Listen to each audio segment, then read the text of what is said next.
Bro, ಒಂದು simple experiment ಮಾಡೋಣ. ನೀವು ಲೈಫಲ್ಲಿ ಹೆಲ್ದಿ ಆಗಿರಬೇಕು, ಫಿಟ್ ಆಗಿರಬೇಕು ಅಂತ ಡಿಸೈಡ್ ಮಾಡಿದ್ದೀರಾ. ಬಾಸ್, ನಾಳೆ ಬೆಳಿಗ್ಗೆಯಿಂದ ಪಕ್ಕಾ ಜಿಮ್ಮಿಗೆ ಹೋಗ್ತೀನಿ ಅಂತ ಶಪಥ ಕೂಡ ಮಾಡಿದ್ದೀರಾ ಅನ್ಕೊಳ್ಳಿ.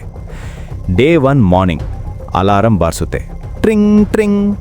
ಆಗ ನಿಮ್ಮ ತಲೆಯಲ್ಲಿ ಒಂದಲ್ಲ, ಎರಡಲ್ಲ, 3 ವಾಯ್ಸಸ್ ಕೇಳಿಸೋಕೆ ಶುರುವಾಗತ್ತೆ. ಒಂದು ವಾಯ್ಸ್ ಹೇಳುತ್ತೆ, ಎಳ್ಳ ಜಿಮ್ ಟೈಮ್, ಎದ್ದು ಹೋಗಿ ಬಾಡಿ ಬಿಲ್ಡ್ ಮಾಡಬೇಕು ಅಂತ ಫುಲ್ ಜೋಶಲ್ಲಿ ಹೇಳುತ್ತೆ. ಅದಕ್ಕೆ ಇನ್ನೊಂದು ವಾಯ್ಸ್ ಹೇಳುತ್ತೆ, ಅಯ್ಯೋ ಬೆಡ್ ಎಷ್ಟು ಸಾಫ್ಟ್ ಆಗಿದೆ, ಚಳಿ ಬೇರೆ ಇದೆ, ಇನ್ನೊಂದು 5 ನಿಮಿಷ ಮಲಗೋಣ ಬಿಡೋ ಅಂತ ಸೋಮಾರಿತನ ತೋರಿಸುತ್ತೆ. ಅಷ್ಟರಲ್ಲೇ 3ನೇ ವಾಯ್ಸ್ ಬರುತ್ತೆ, ಅಲ್ಲ ಗುರು, ಜಿಮ್ ಮಾಡಿ ಏನು ಮಾಡೋದು, ಲೈಫ್ ಇಸ್ ಶಾರ್ಟ್, ಇವತ್ತು ಮಲಗೋಣ, ನಾಳೆ ನೋಡೋಣ ಬಿಡು ಅಂತ ಫಿಲಾಸಫಿ ಹೇಳುತ್ತೆ. ನೋಡಿ, ಈ 3 ವಾಯ್ಸಸ್ ಬೇರೆ ಬೇರೆ ಮನುಷ್ಯರದಲ್ಲ, ಇವು ನಿಮ್ಮದೇ 3 ಬ್ರೈನ್ಸ್. ಹೌದು, ನೀವು ಕೇಳಿದ್ದು ಸರಿ, ನಿಮ್ಮ ತಲೆ ಒಳಗೆ ಒಂದಲ್ಲ 3 ಮೆದುಳುಗಳಿವೆ. ನ್ಯೂರೋಸೈನ್ಸಲ್ಲಿ ಇದಕ್ಕೆ ಒಂದು ಹೆಸರಿದೆ, ಅದನ್ನೇ ದಿ ಟ್ರೈಯೂನ್ ಬ್ರೈನ್ ಥಿಯರಿ ಅಂತ ಕರೀತಾರೆ. 1960ಸಲ್ಲಿ ಡಾಕ್ಟರ್ ಪಾಲ್ ಮ್ಯಾಕ್ಲೀನ್ ಅನ್ನೋರು ಒಂದು ಕ್ರೇಜಿ ವಿಷಯ ಕಂಡುಹಿಡಿತಾರೆ. ಅದೇನೆಂದರೆ, ಮನುಷ್ಯರ ಎವಲ್ಯೂಷನ್ ಆದಾಗ ನೇಚರ್ ಹಳೆ ಮೆದುಳನ್ನು ಡಿಲೀಟ್ ಮಾಡಿ ಹೊಸದು ತರಲಿಲ್ಲ. ಒಂದು ಹಳೆ ಮನೆಯ ಮೇಲೆ ಹೊಸ ಫ್ಲೋರ್ ಕಟ್ಟಿದ ಹಾಗೆ ಹಳೆ ಮೆದುಳಿನ ಮೇಲೆ ಹೊಸ ಲೇಯರ್ ಬೆಳೀತಾ ಹೋಯಿತು. ಸೊ ಬೇಸಿಕಲಿ ನಿಮ್ಮ ತಲೆಯಲ್ಲಿ 3 ಜನ ಬಾಡಿಗೆಗಿದ್ದಾರೆ ಅನ್ಕೊಳ್ಳಿ. ಅವ್ರು ಯಾರು ಅಂತ ನಾನು ನಿಮಗೆ ಪರಿಚಯ ಮಾಡಿಸ್ತೀನಿ ನೋಡಿ. ಮೊದಲನೇವನು ದಿ ರೆಪ್ಟೀಲಿಯನ್ ಬ್ರೈನ್. ಇವನು ಹಲ್ಲಿ ಅಥವಾ ಹಾವಿದ್ದ ಹಾಗೆ. ಇವನ ವಯಸ್ಸು ಸುಮಾರು 500 ಮಿಲಿಯನ್ ಇಯರ್ಸ್. ಎರಡನೇವನು ದಿ ಮೆಮೇಲಿಯನ್ ಬ್ರೈನ್. ಇವನು ಬಂದು 200 ಮಿಲಿಯನ್ ಇಯರ್ಸ್ ಆಗಿದೆ. ಇನ್ನು ಕೊನೆಯದಾಗಿ ಬರೋನು ದಿ ಹ್ಯೂಮನ್ ಬ್ರೈನ್. ಇವನೇ ನಮ್ಮ ಐನ್ಸ್ಟೈನ್. ಇವನು ಬಂದು ಜಸ್ಟ್ 2 ಮಿಲಿಯನ್ ಇಯರ್ಸ್ ಅಷ್ಟೇ ಆಯಿತು. ಮಜಾ ಏನಂದರೆ, ಇವು 3 ಫ್ರೆಂಡ್ಸ್ ಅಲ್ಲ, ಇವು ಪ್ರತಿದಿನ ನಿಮ್ಮ ತಲೆಯಲ್ಲಿ ವಾರ್ ಮಾಡ್ತವೆ. ಈ ಯುದ್ಧದಲ್ಲಿ ಯಾರು ಗೆಲ್ತಾರೋ ಅವರೇ ನಿಮ್ಮ ಲೈಫ್ನ ಕಂಟ್ರೋಲ್ ಮಾಡ್ತಾರೆ. ಇವತ್ತು ಈ 3ರನ್ನು ಫುಲ್ಲಿ ಡಿಕೋಡ್ ಮಾಡೋಣ. Ready? Let's go. First one, ನಮ್ಮ ಬಾಡಿಲಿರೋ ಅತ್ಯಂತ ಹಳೆಯ ಮತ್ತು ಸ್ಟ್ರಾಂಗ್ ಮೆದುಳು ಅಂದರೆ ಅದು ದಿ ರೆಪ್ಟೀಲಿಯನ್ ಬ್ರೈನ್. ಇದು ನಿಮ್ಮ ಕುತ್ತಿಗೆ ಭಾಗದಲ್ಲಿ ಅಂದರೆ ಬ್ರೈನ್ ಸ್ಟೆಮ್ ಹತ್ರ ಇರುತ್ತೆ. ಇದು ಡೆವಲಪ್ ಆಗಿದ್ದು ಯಾವಾಗ ಗೊತ್ತಾ? ಭೂಮಿ ಮೇಲೆ ಇನ್ನೂ ಡೈನೋಸಾರ್ಗಳಿದ್ದಾಗ. ಹಾವು, ಹಲ್ಲಿ, ಮೊಸಳೆ ಇವರಿಗೆಲ್ಲ ಇರೋದು ಇದೊಂದೇ ಬ್ರೈನ್. ಇದರ ಕೆಲಸ ತುಂಬ ಸಿಂಪಲ್ ಮತ್ತು ಸ್ಟ್ರಿಕ್ಟ್ ಆಗಿರುತ್ತೆ. ಅದೇನೆಂದರೆ, 1 ಉಸಿರಾಡೋದು ಮತ್ತು ಬದುಕಿರೋದು, 2 ಹೊಟ್ಟೆ ತುಂಬ ಊಟ ಮಾಡೋದು, 3 ಡೇಂಜರ್ ಬಂದರೆ ಜಗಳ ಮಾಡೋದು ಇಲ್ಲ ಓಡಿ ಹೋಗೋದು. ಈ ರೆಪ್ಟೀಲಿಯನ್ ಬ್ರೈನ್ಗೆ ಲಾಜಿಕ್ ಅರ್ಥ ಆಗಲ್ಲ, ಎಮೋಷನ್ ಬೇಕಿಲ್ಲ. ಇದಕ್ಕೆ ಬೇಕಿರೋದು ಒಂದೇ, ನಿಮ್ಮನ್ನು ಹೇಗಾದರೂ ಮಾಡಿ ಅಲೈವ್ ಆಗಿ ಉಳಿಸೋದು. ಉದಾಹರಣೆಗೆ, ನೀವೀಗ ರೋಡಲ್ಲಿ ನಡ್ಕೊಂಡು ಹೋಗ್ತಿದ್ದೀರಾ ಅನ್ಕೊಳ್ಳಿ. ಆಗ ನಿಮ್ಮ ಕಾಲ್ ಹತ್ರ ಏನಾದರೂ ಹಾವು ಬಂದರೆ ನೀವೇನು ಮಾಡ್ತೀರಾ? ನೀವು ನಿಂತ್ಕೊಂಡು, ಓ ಇದ್ಯಾವ ಹಾವು, ಇದು ಕಚ್ತದ ಅಂತ ಯೋಚನೆ ಮಾಡಲ್ಲ ಅಲ್ವಾ? ನೀವು ತಕ್ಷಣ ಜಂಪ್ ಮಾಡ್ತೀರಾ. ಯಾರಾದರೂ ನಿಮ್ಮನ್ನು ಬೈದರೆ ಬ್ಲಡ್ ಕುದಿಯುತ್ತೆ, ಕೈ ಮುಷ್ಟಿ ಬಿಗಿಯಾಗುತ್ತೆ, ಮುಖ ಕೆಂಪಗಾಗತ್ತೆ. ಇದು ಫೈಟ್ ಮೋಡ್.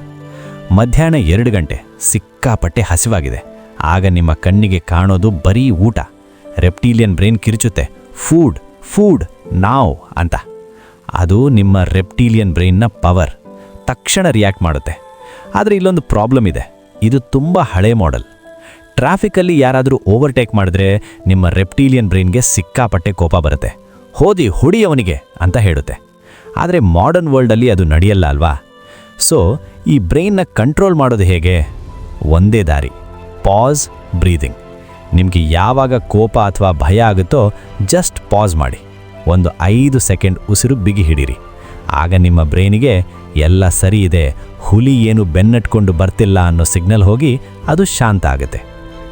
ಇನ್ನು ನೆಕ್ಸ್ಟ್ ಬರೋದು ದಿ ಮೆಮೇಲಿಯನ್ ಬ್ರೈನ್. ಇದನ್ನು ಲಿಂಬಿಕ್ ಸಿಸ್ಟಮ್ ಅಂತ ಕರೀತಾರೆ. ಇದು ನಾಯಿ, ಬೆಕ್ಕು, ಕೋತಿಗಳಿಗಿರೋ ಮೆದುಳು. ಇದರ ಮೇನ್ ಕೆಲಸ ಏನು ಗೊತ್ತಾ? ಎಮೋಷನ್ಸ್, ಫೀಲಿಂಗ್ಸ್ ಮತ್ತು ಮೆಮೊರಿ. ಪ್ರೀತಿ, ದುಃಖ, ಕೋಪ, ಫ್ರೆಂಡ್ಶಿಪ್, ಈ ತರಹದ ಎಲ್ಲ ಫೀಲಿಂಗ್ಸು ಇಲ್ಲೇ ಹುಟ್ಟೋದು. ನೋಡಿ, ಹಳೇ ಬ್ರೈನ್ ಬರೀ ಸರ್ವೈವ್ ಮಾಡೋಕೆ ನೋಡಿದ್ರೆ, ಈ ಮೆಮೇಲಿಯನ್ ಬ್ರೈನ್ ಯಾವಾಗಲೂ ಕಂಫರ್ಟ್ ಮತ್ತು ಕನೆಕ್ಷನ್ ಹುಡುಕುತ್ತೆ. ನಮ್ಮ ಡೈಲಿ ಲೈಫಲ್ಲಿ ಇದರ ಆಟ ಹೇಗಿರುತ್ತೆ ಗೊತ್ತಾ? ನೀವು ಓದಬೇಕು ಅಂತ ಬುಕ್ ಹಿಡ್ಕೊಂಡು ಕೂತಿರ್ತೀರ. ಆಗ ಈ ಮೆಮೇಲಿಯನ್ ಬ್ರೈನ್ ಹೇಳುತ್ತೆ, ಲೇ ಮಚ್ಚ, ಬೋರ್ ಆಗ್ತಿದೆ ಕಣೋ, ಬಾ ಇನ್ಸ್ಟಾಗ್ರಾಮಲ್ಲಿ ರೀಲ್ಸ್ ನೋಡೋಣ, ಫ್ರೆಂಡ್ಸ್ ಏನು ಮಾಡ್ತಿದ್ದಾರೆ ನೋಡೋಣ ಅಂತ ನಿಮ್ಮನ್ನು ದಾರಿ ತಪ್ಪಿಸುತ್ತೆ. ಇದು ಯಾವಾಗಲೂ ಪ್ಲೆಜರ್ ಬೇಕು ಅಂದರೆ ಮಜಾ ಬೇಕು ಅಂತ ಹಠ ಮಾಡುತ್ತೆ. ಕಷ್ಟಪಡೋಕೆ ಇದಕ್ಕೆ ಇಷ್ಟ ಇಲ್ಲ. ಅದಕ್ಕೆ ಇದು ನಿಮ್ಮನ್ನು ಕಂಫರ್ಟ್ ಝೋನ್ ಬಿಟ್ಟು ಹೊರಗೆ ಬರೋಕೆ ಬಿಡಲ್ಲ. ಆ್ಯಂಡ್ ಆ್ಯಂಡ್ ಫೈನಲಿ ಇವರಿಬ್ಬರಿಗಿಂತ ಪವರ್ಫುಲ್ ಆಗಿರೋರು ಒಬ್ರು ಬರ್ತಾರೆ. ಅವರೇ ದಿ ಬಾಸ್, ದಿ CEO. ಅವರೇ ದಿ ಹ್ಯೂಮನ್ ಬ್ರೈನ್ ಅಥವಾ ನಿಯೋಕಾರ್ಟೆಕ್ಸ್. ಇದು ನಮ್ಮ ಹಣೆ ಭಾಗದಲ್ಲಿರುತ್ತೆ. ಇದು ಮನುಷ್ಯರಿಗೆ ಮಾತ್ರ ಫುಲ್ಲಿ ಡೆವಲಪ್ ಆಗಿರೋದು. ಇದರಿಂದಲೇ ನಾವು ಚಂದ್ರನ ಮೇಲೆ ಕಾಲಿಟ್ಟಿದ್ದು, ಇಂಟರ್ನೆಟ್ ಕಂಡುಹಿಡಿದಿದ್ದು, ಇಷ್ಟೆಲ್ಲ ಸಾಧನೆ ಮಾಡಿದ್ದು. ಹ್ಯೂಮನ್ ಬ್ರೈನ್ ಏನೆಲ್ಲ ಕಂಟ್ರೋಲ್ ಮಾಡುತ್ತೆ ಅಂದರೆ ಲಾಜಿಕ್ ಮತ್ತು ಪ್ಲಾನಿಂಗ್ ಮಾಡೋದು, ಫ್ಯೂಚರ್ ಬಗ್ಗೆ ಯೋಚನೆ ಮಾಡೋದು ಮತ್ತು ನಮ್ಮ ವಿಲ್ ಪವರ್ನ ಕಂಟ್ರೋಲ್ ಮಾಡೋದು. ಇದು ಎಷ್ಟು ಪವರ್ಫುಲ್ ಅಂದರೆ ನಿಮ್ಮ ಹಳೆ ಬ್ರೈನ್ಗೆ ಈಗಲೇ ಪಿಜ್ಜಾ ಬೇಕು ಅಂತ ಆಸೆ ಆದರೆ ಈ ಹ್ಯೂಮನ್ ಬ್ರೈನ್ ಹೇರುತ್ತೆ, ಬೇಡ ಮಗ, 6 ಮಂತ್ಸಲ್ಲಿ ನಮಗೆ 6 ಪ್ಯಾಕ್ ಆ್ಯಬ್ಸ್ ಬೇಕು, ಸೊ ಬಾಯಿ ಮುಚ್ಕೊಂಡು ಸಲಾಡ್ ತಿನ್ನು ಅಂತ ಹೇಳೋ ತಾಕತ್ತು ಇದಕ್ಕೆ ಮಾತ್ರ ಇದೆ. ಆದರೆ ಇಲ್ಲೊಂದು ದೊಡ್ಡ ಪ್ರಾಬ್ಲಮ್ ಇದೆ. ಹ್ಯೂಮನ್ ಬ್ರೈನ್ ತುಂಬ ಸ್ಲೋ. ರೆಪ್ಟಿಲಿಯನ್ ಬ್ರೈನ್ 0.1 ಸೆಕೆಂಡಲ್ಲಿ ರಿಯಾಕ್ಟ್ ಮಾಡಿದರೆ ಹ್ಯೂಮನ್ ಬ್ರೈನ್ ಯೋಚನೆ ಮಾಡೋಕೆ 3 ಸೆಕೆಂಡ್ ತಗೊಳುತ್ತೆ. ಅದಕ್ಕೆ ನಾವು ಯೋಚನೆ ಮಾಡೋಕ್ಕಿಂತ ಮುಂಚೆನೇ ರಿಯಾಕ್ಟ್ ಮಾಡಿ ಎಡವಟ್ಟು ಮಾಡ್ಕೊಳ್ಳೋದು. ಸೊ ಬ್ರೋ, ನಿಮ್ಮ ಲೈಫ್ ಚೇಂಜ್ ಆಗಬೇಕು ಅಂದರೆ ನೀವು ಈ ಹ್ಯೂಮನ್ ಬ್ರೈನ್ನ ಅಂದರೆ ನಿಮ್ಮ CEOನ ಸ್ಟ್ರಾಂಗ್ ಮಾಡಬೇಕು. ನೋಡಿ, ಬಾಡಿ ಬಿಲ್ಡ್ ಮಾಡೋಕೆ ಜಿಮ್ ಇದೆ, ಆದರೆ ಬ್ರೈನ್ ಬಿಲ್ಡ್ ಮಾಡೋಕೆ ಅದಕ್ಕೆ ನಾನೊಂದು ಸಖತ್ ಆ್ಯಪ್ ಯೂಸ್ ಮಾಡ್ತಿದ್ದೀನಿ. ಅದರ ಹೆಸರು ನ್ಯೂರೋಟ್ರೈನ್. ಇದು ಸ್ಪೆಷಲಿ ನಮ್ಮ ಮೆದುಳನ್ನು ಶಾರ್ಪನ್ ಮಾಡೋಕೆ ಅಂತಲೇ ಡಿಸೈನ್ ಮಾಡಿರೋದು. ಇದರಲ್ಲಿ ಮೇನ್ ಆಗಿ 2 ಸೂಪರ್ ಫೀಚರ್ಸ್ ಇವೆ. ಒಂದನೇದು ಮೈಂಡ್ ಗೇಮ್ಸ್. ನಿಮ್ಮ ಫೋಕಸ್ ಮತ್ತು ಲಾಜಿಕ್ನ ನೆಕ್ಸ್ಟ್ ಲೆವೆಲ್ಗೆ ತಗೊಂಡು ಹೋಗೋಕೆ ಇದರಲ್ಲಿ ಸಖತ್ ಗೇಮ್ಸ್ ಇವೆ. ಎರಡನೇದು ಮತ್ತು ನನಗೆ ತುಂಬ ಇಷ್ಟ ಆಗಿದ್ದು ಅಂದರೆ ಬುಕ್ ಸಮ್ಮರೀಸ್.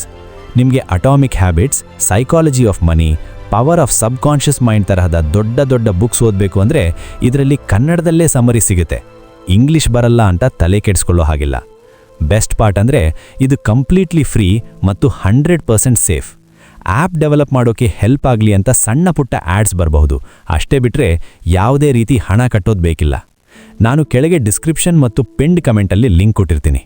ಈಗಲೇ ಡೌನ್ಲೋಡ್ ಮಾಡಿ ನಿಮ್ಮ ಹ್ಯೂಮನ್ ಬ್ರೈನ್ನ ಟ್ರೈನ್ ಮಾಡಿ. ಓಕೆ, ಈಗ ವಾಪಸ್ ಬರೋಣ.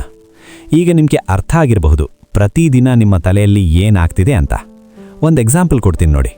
ಸಿಗರೇಟ್ ಬಿಡಬೇಕು ಅಥವಾ ಡಯಟ್ ಮಾಡಬೇಕು ಅಂದಾಗ ರೆಪ್ಟಿಲಿಯನ್ ಬ್ರೈನ್ ಹೇಳುತ್ತೆ, ನನಗೆ ಆ ಕಿಕ್ ಬೇಕು, ಈಗಲೇ ಬೇಕು. ಮೆಮೇಲಿಯನ್ ಬ್ರೈನ್ ಹೇಳುತ್ತೆ, ನನಗೆ ತುಂಬ ಸ್ಟ್ರೆಸ್ ಆಗ್ತಿದೆ, ಒಂದೇ ಒಂದು ತಗೋ, ರಿಲ್ಯಾಕ್ಸ್ ಆಗುತ್ತೆ. ಹ್ಯೂಮನ್ ಬ್ರೈನ್ ಹೇಳುತ್ತೆ, ಬೇಡ, ಇದು ಆರೋಗ್ಯಕ್ಕೆ ಒಳ್ಳೆಯದಲ್ಲ, ಸ್ಟಾಪ್. ಈ ಯುದ್ಧದಲ್ಲಿ ಯಾರು ಗೆಲ್ತಾರೆ? ಸಾಮಾನ್ಯವಾಗಿ ಆ ಹಳೆ ಬ್ರೈನ್ಸೇ ಗೆದ್ದುಬಿಡ್ತವೆ, ಯಾಕೆಂದರೆ ಅವು ಫಾಸ್ಟ್ ಆಗಿವೆ. ಸೊ ಗೆಲ್ಲೋದು ಹೇಗೆ? ನಾವು ಈ 3 ಬ್ರೈನ್ಸ್ನ ಶತ್ರುಗಳ ಥರ ನೋಡಬಾರ್ದು, ಅವುಗಳಂಗ ಫ್ರೆಂಡ್ಸ್ ಮಾಡ್ಕೋಬೇಕು. ಒಂದು ಕಂಪ್ನಿ ಹೇಗೆ ನಡೆಯುತ್ತೆ ಅಂತ ಯೋಚನೆ ಮಾಡಿ. ಹ್ಯೂಮನ್ ಬ್ರೈನ್ ಬಂದು CEO ಇದ್ದ ಹಾಗೆ, ಅವನು ಡಿಸಿಷನ್ ತಗೋಬೇಕು, ವಿಷನ್ ಕೊಡಬೇಕು. ಮೆಮೇಲಿಯನ್ ಬ್ರೈನ್ ಬಂದು HR ಮ್ಯಾನೇಜರ್ ಇದ್ದ ಹಾಗೆ, ಅವನು ಮೋಟಿವೇಶನ್ ಕೊಡಬೇಕು, ಕೆಲಸದಲ್ಲಿ ಇಷ್ಟ ಇದೆಯಾ ಅಂತ ನೋಡ್ಕೋಬೇಕು. ರೆಪ್ಟಿಲಿಯನ್ ಬ್ರೈನ್ ಬಂದು ಸೆಕ್ಯೂರಿಟಿ ಗಾರ್ಡ್ ಇದ್ದ ಹಾಗೆ, ಅವನು ಆ್ಯಕ್ಷನ್ ತಗೋಬೇಕು. ಯಾವುದೇ ಡಿಸಿಷನ್ ತಗೊಳ್ಳೋ ಮುಂಚೆ ಈ 3 ಪ್ರಶ್ನೆ ಕೇಳಿ.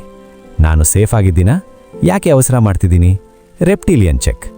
ನನಗೆ ಇದು ಖುಷಿ ಕೊಡುತ್ತಾ ಅಥವಾ ಸುಮ್ಮನೆ ಭಯದಿಂದ ಮಾಡ್ತಿದ್ದೀನಾ? Mammalian check. ಲಾಂಗ್ ಟರ್ಮಲ್ಲಿ ಇದು ನನಗೆ ಒಳ್ಳೆಯದಾ? Human check. 3 ಎಸ್ ಅಂದರೆ go for it. So bro, ಕೊನೆಯದಾಗಿ ಇಷ್ಟೇ ನೆನ್ಬಿಡಿ, ನಿಮ್ಮೊಳಗೆ ಕೋಪ ಬಂದರೆ ಅದು ನೀವಲ್ಲ, ಅದು ನಿಮ್ಮ ರೆಪ್ಟಿಲಿಯನ್ ಬ್ರೈನ್. ನಿಮಗೆ ಸೋಮಾರಿತನ ಬಂದರೆ ಅದು ನೀವಲ್ಲ, ಅದು ನಿಮ್ಮ ಮೆಮೇಲಿಯನ್ ಬ್ರೈನ್. ನಿಜವಾದ ನೀವು ಆ ಹ್ಯೂಮನ್ ಬ್ರೈನ್. ಅಂದರೆ ಯಾರು ಇವೆರಡನ್ನು ಗಮನಿಸ್ತಾರೋ ಅವರೇ ನೀವು. Challenge time.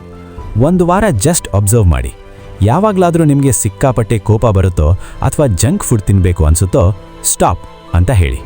ಗುರುತಿಸಿ, ಓ, ಇದು ನನ್ನ ಹಳೆ ಬ್ರೈನ್ ಆಟ ಆಡ್ತಿದೆ ಅಂತ. ಜಸ್ಟ್ ಅವೇರ್ನೆಸ್ ಸಾಕು, ಅರ್ಧ ಯುದ್ಧ ಗೆದ್ದ ಹಾಗೆ. ಕಮೆಂಟ್ ಬಿಲೋ, ನಿಮ್ಮಲ್ಲಿ ಯಾವುದು ಜಾಸ್ತಿ ಸ್ಟ್ರಾಂಗ್ ಇದೆ? ರೆಪ್ಟಿಲಿಯನ್ನ, ಸಿಕ್ಕಾಪಟ್ಟೆ ಕೋಪ ಬರುತ್ತಾ? ಮೆಮೇಲಿಯನ್ನ, ತುಂಬ ಎಮೋಷ್ನಲ್ ಮತ್ತು ಲೇಜಿ ಇದ್ದೀರಾ? ಅಥವಾ ಹ್ಯೂಮನ್ನ, ಫುಲ್ ಲಾಜಿಕಲ್ಲ? ಬಿ ಆನೆಸ್ಟ್, ನಾನು 60% ಮೆಮೇಲಿಯನ್ ಗುರು. ಆ್ಯಪ್ ಲಿಂಕ್ ಡಿಸ್ಕ್ರಿಪ್ಷನಲ್ಲಿದೆ, ಮರಿಬೇಡಿ. ನ್ಯೂರೋಟ್ರೈನ್ ಡೌನ್ಲೋಡ್ ಮಾಡಿ ನಾಲೆಜ್ ಬೆಳೆಸ್ಕೊಳ್ಳಿ. ಮುಂದಿನ ವಿಡಿಯೋದಲ್ಲಿ ಸಿಗೋಣ. Until then, master your brains, master your life. Like ಮಾಡಿ, ಸಬ್ಸ್ಕ್ರೈಬ್ ಮಾಡಿ. ಸಿಗೋಣ.